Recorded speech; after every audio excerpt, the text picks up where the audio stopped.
to the southernmost point in Maryland, where a government-operated cemetery drew the line on Confederate symbols. What happened next sparked a bizarre 19-year standoff that continues to this day. And we thought you'd be fascinated by this spot, which is why we sent Scott Broom to Point Lookout, Maryland today. Okay, here we are at the Confederate Memorial Park here in Point Lookout, Maryland, where even the birdhouses display the Confederate flag.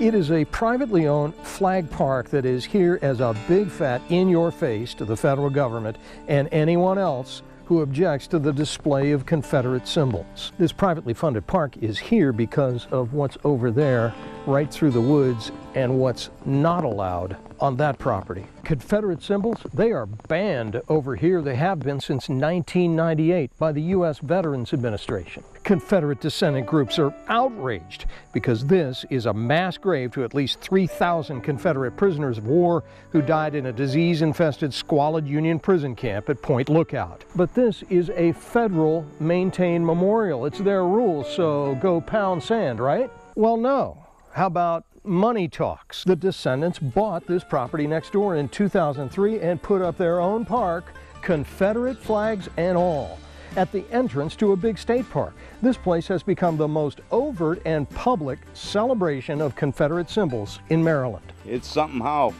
people lived back then. I don't think they should all be taken down because part of history is knowing the bad and the good.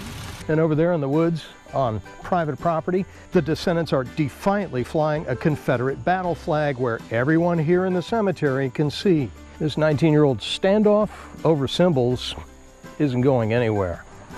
In Point Lookout, Maryland, Scott Broom, WUSA 9. Now, the Confederate Memorial Park's website lists nearly 500 donors from across the nation. The privately owned flag park is open to the public, but it is under constant video surveillance to deter vandalism.